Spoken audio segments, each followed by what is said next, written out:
Hello दोस्तों, नमस्कार। के हुसैन क्लासेज में आपका स्वागत है। और साथियों, हमने आपको अच्छी तरह से फिजिक्स वाले वीडियो को मैंने अच्छी तरह से आपको बता दिया हूं। सीरीज़ बाय सीरीज़ मैंने आपको अच्छी तरह से वीडियो बना दिया हूं। साथियों, फिजिक्स का अगर सेक्शन आपने नहीं देखे होंगे तो उसको अच्छी तरह से आप पार्ट बाई पार्ट प्लेलिस्ट में जाके आपको उसको अच्छी तरह से आप उसको देख लीजिए, ताकि मैंने जो आपके लिए काम किया हूँ साथियों, बहुत ही बेहतरीन तरीके से मैंने ऑब्जेक्टिव का सीरीज़ आपके लिए लेके आए हैं, ताकि आपको 35 में 35 किसी प्रकार की दिक्कत आपको नहीं होगा और यहाँ से डायरेक्ट आप 35 के 35 ऑब्जेक्टिव आप अच्छे से कर पाएंगे। यहाँ तक कि साथियों, मैंने क्या कर दिया है ना कि आपको केमिस्ट्री के लिए 1 to 5 वीडियो हमने अच्छी तरह से बना दिया है साथियों, और इसमें भी आपको किसी भी प्रकार की दिक्कत नहीं होगा। छोटा छोटा देर का वीडियो है, मतलब छोटा छोटा टाइम में मैंने अच्छी तरह से 7 से 8 मिनट में मैंने जो आपको देने का प्रयास किया है, वो आज तक कोई भी यूट्यूबर आपको देने का काम नहीं किया होगा। तो साथियों, मैं आपसे निवेदन करता हूँ कि आप इस सीरीज़ को एग्ज़ाम तक आप अच्छे से रिवाइज कर लेंगे, अच्छे से इसे देख लेंगे। इसमें आपको किसी भी प्रकार की दिक्कत नहीं होगा और बेहतरीन तरीक़ा से मैंने आपको वो सारे क्वेश्चन आपको वो दिए हैं जो डायरेक्ट एग्ज़ाम में आपसे पूछे जाएंगे, एग्ज़ाम में डायरेक्ट वो आपको दिए जाएंगे। तो मैं यहाँ तक भी मैं दावा कर सकता हूँ कि जो भी ऑप्शन भी होंगे साथियों, वो भी ऑप्शन आपको डायरेक्ट मेरे ही ये जो मैं सीरीज़ चला रहा हूँ, इसी सीरीज़ से आपको देखने को मिलेंगे। तो ईमानदारी से इस सीरीज़ को साथियों देखिए और जितना हो सके इसे शेयर ज़रूर कीजिएगा। साथियों, हम आपके लिए मेहनत करते हैं और आप अगर इसे हमें सपोर्ट नहीं कीजिएगा तो फिर थोड़ा सा तो दिक्कत होता है। अगर सीरीज़ अच्छा लगे ना साथियों, तो एक बार थैंक यू ज़रूर आप लिखिएगा कमेंट सेक्शन में। और साथियों, मैं आपको बता दूं कि मैंने फिजिक्स का अच्छी तरह से बता दिया ऑब्जेक्टिव। आप उसे बार बार देखिए, दिन में 2-3 बार अगर आपको देखने का मन है 2-3 बार देखिए। इसी तरह से मैंने केमिस्ट्री के लिए मैंने अच्छी तरह से सीरीज़ बना दिया हूँ, वो भी आपको जितनी बार आपको देखना है आप आराम से उसको देखिए, किसी भी प्रकार की दिक्कत नहीं होगा। और जल्द ही साथियों, मैं बायोलॉजी का सेक्शन लेने आ रहा हूँ, जीव विज्ञान का सेक्शन मैं जल्द ही आपके लिए लेके आ रहा हूँ, उसमें भी आपको दिक्कत नहीं होगा। तो साथियों, इत्मीनान से हमारी सीरीज़ को देखिए और यह सीरीज़ 1 से लेके 5 तक यह सीरीज़ है। और ज़्यादा आपको खोजने में दिक्कत हो रहा है साथियों, तो प्ले लिस्ट बना हुआ है, बीएसबी बिहार बोर्ड करके 2026 करके प्ले लिस्ट बना हुआ है। आप वहाँ पे विजिट करके हमारी वीडियो को देखिए। अगर वीडियो साथियों अच्छा लगे ना, मैं अभी आपको बोल देता हूँ, तो साथियों शेयर, सब्सक्राइब और लाइक ज़रूर कीजिएगा। फिर मिलते हैं साथियों नेक्स्ट वीडियो में। तब तक के लिए आप इस सीरीज़ को अच्छे तरह से देखने का प्रयास कीजिए। धन्यवाद। पिंड केंद्रित घनाकार इकाई सेल में प्रतिशत रिक्तियां होती है, तो याद रखेंगे 32 होती है। कितनी होती है? 32 होती है। वह विलयन जो राउट के नियम के धनात्मक या ऋणात्मक विचलन को दर्शाता है, उसे कहा जाता है अनादर्श विलयन। क्या कहा जाता है? अनादर्श विलयन। किसी रासायनिक अभिक्रिया के वेग का व्यंजक वेग बराबर इतना लिखा हुआ है, जो अभिक्रिया की कोटि होती है तो n+1 होती है। क्या होती है? n+1 होती है। निम्नलिखित में से कौन अधिशोषण बहुआण्विक स्तर बनाता है? तो भौतिक अधिशोषण। कौन बनाता है? भौतिक अधिशोषण। SO3 में S का संकरण होता है तो sp²। क्या होता है? sp²। निम्नलिखित में से किसका शून्य द्विध्रुव आघूर्ण है? तो CCl4 का। CCl4 का। निम्नलिखित में से कौन ऑक्साइड अनुचुंबकीय है? तो ClO2 एल्कोहल का सामान्य समूह है, तो याद रखेंगे COH, फिर CHOH और फिर CH2OH। अणुसूत्र C4H10O के कितने समूही एल्कोहल है? तो याद रखेंगे 4 है। एक एमिनो का सामान्य सूत्र होता है CnH2n+1n। CnH2n+1। निम्नलिखित में से कौन एक पाइसी कारक है? तो साबुन है। कौन सा है? तो साबुन है।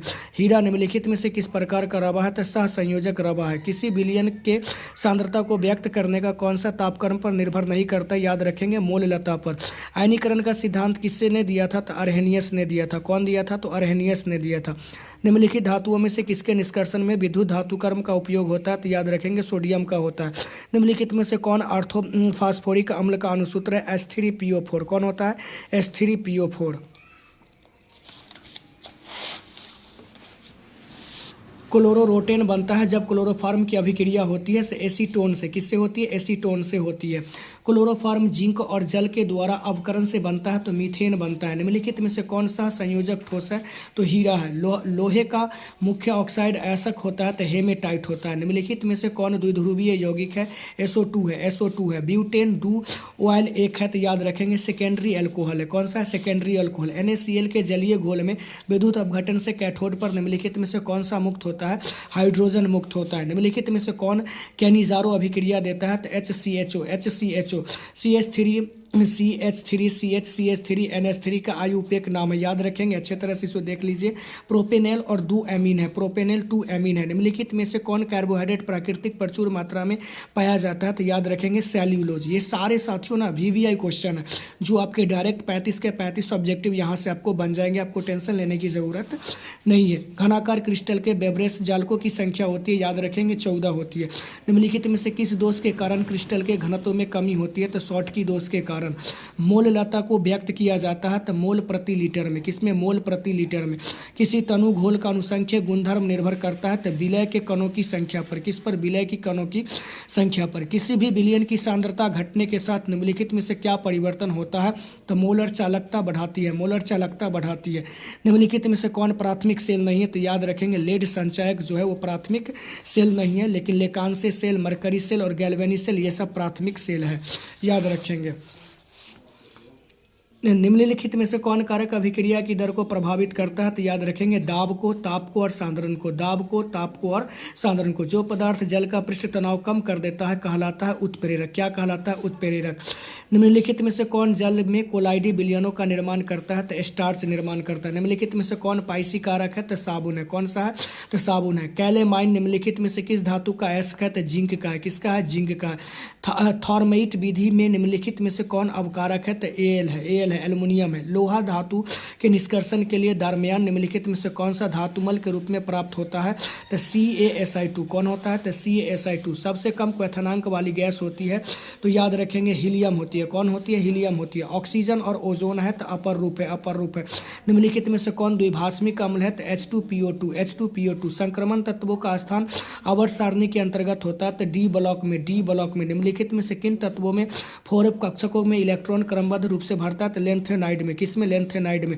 FeCN6 के पावर 3 में Fe ऑक्सीकरण अवस्था होती है तो +3 होती है। CuNH3 के 4 हाल्टो में पावर 2 में संकरण होता है, तो याद रखेंगे DsP² होता है, क्या होता है, DsP² होता है। विटामिन B12 में निम्नलिखित में से कौन उपस्थित रहता है, तो याद रखेंगे कोबाल्ट उपस्थित रहता है। निम्नलिखित में से किस जटिल आयन की ज्यामितीय चतुष्फलकीय नहीं होती है, तो NiCH4 के पावर 2 में, NiCN के 4 के पावर 2 में। एथिल ब्रोमाइड को अभिक्रिया सोडियम धातु से शुष्क ईथर में कराने पर बनता है, तो याद रखेंगे ब्यूटेन बनता है, क्या बनता है, ब्यूटेन बनता है। निम्नलिखित में से किसका उपयोग निषेचक के रूप में होता है, तो याद रखेंगे क्लोरोफार्म के रूप में। सामान्य सूत्र जो एल्केनॉल के सजातीय समूहों को प्रदर्शित करता है वो है CnH2n+2O, CnH2n+2O, CnH2n+2O। एथेनॉल का समावी निम्नलिखित में से, एथेनॉल का समावी निम्नलिखित में से कौन होता है, तो डाइमेथिल ईथर होता है, डाइमेथिल ईथर होता है। निम्नलिखित में से किसमें एल्काइलेशन संभव है, प्राइमरी एवं सेकेंडरी दोनों में, प्राइमरी एवं सेकेंडरी दोनों में। निम्नलिखित में से कौन सबसे अधिक मीठा शर्करा है, फ्रक्टोस है, फ्रक्टोस है। DNA तथा RNA के समान भस्म होते हैं, तो गुएनिन, एडिनिन और साइटोसिनिन, गुएनिन, एडिनिन, साइटोसिनिन। रबर को सल्फर के साथ गर्म करने की क्रिया को कहते हैं, तो वलनीकरण कहते हैं, वलनीकरण कहते हैं। निम्नलिखित में से कौन योगशील बहुलक होते हैं, उच्च घनत्व वाला पॉलीथीन, उच्च घनत्व वाला पॉलीथीन। ब्यूना एस निम्नलिखित में से किसका बहुलक है, ब्यूटाडाइन एवं एस्टाइरिन का, ब्यूटाडाइन एवं एस्टाइरिन का। निम्नलिखित में से कौन कृत्रिम मीठा भी करता है, तो इनमें से सभी। सैकरीन एस्पाइरेटेम और सोडियम साइक्लोमेट, सैकरीन एस्पाइरमेट और सोडियम साइक्लोमेट। निम्नलिखित में से किसका उपयोग एंटीसेप्टिक के रूप में होता है, तो फिनॉल का, फिनॉल का। निम्नलिखित में से किसमें C और बराबर O समूह उपस्थित होता है, तो कीटोन का। याद रखेंगे, आकृति याद रखिए। एल्डिहाइड एवं कीटोन दोनों का सामान्य सूत्र होता है CnH2NO, CnH2NO। आइसोप्रोपिल एल्कोहल के ऑक्सीकरण में निम्नलिखित में से कौन प्राप्त होता है, तो एसीटोन होता है, एसीटोन होता है। कैल्शियम एसीटेट और कैल्शियम फॉर्मेट के मिश्रण को गर्म करने पर निम्नलिखित में से क्या बनता है, एसीटल्डिहाइड, एसीटल्डिहाइड। निम्नलिखित में से किस यौगिक में कार्बोक्सिलिक अम्ल उपस्थित नहीं होते हैं, तो पिक्रिक अम्ल में, पिक्रिक अम्ल में। मोनोकार्बोक्सिलिक अम्ल निम्नलिखित में से किसका क्रियाशील समूह है, तो ईस्टर का, किसका है, ईस्टर का। निम्नलिखित में से किस अभिकर्मक के द्वारा फॉर्मिक अम्ल एवं फॉर्मल्डिहाइड के बीच विभेद किया जाता है, तो NaHCO3, NaHCO3। जब फॉर्मिक अम्ल को सांद्र H2SO4 के साथ गर्म किया जाता है तब निम्नलिखित में से क्या बनता है, तो CO बनता है, CO बनता है। प्राइमरी एमिनो का क्रियाशील मूलक होता है तो NH2 बनता है। क्या बनता है? NH2 होता है, मूलक होता है तो NH2 होता है। साथियों, मैंने अच्छी तरह से आपको ये ऑब्जेक्टिव का सेशन दे दिया है, इसमें आपको किसी प्रकार की दिक्कत नहीं होगा। एग्जाम से पहले या भी 1 से 2 बार अगर आप देख लेते हैं तो एक भी ऑब्जेक्टिव आपसे छूटने वाला नहीं है। अगर यह वीडियो आपको अच्छा लगे ना तो शेयर, कमेंट्स और लाइक ज़रूर करेंगे। चैनल पर अगर नए होंगे तो सब्सक्राइब ज़रूर करेंगे। धन्यवाद मेरे साथियों।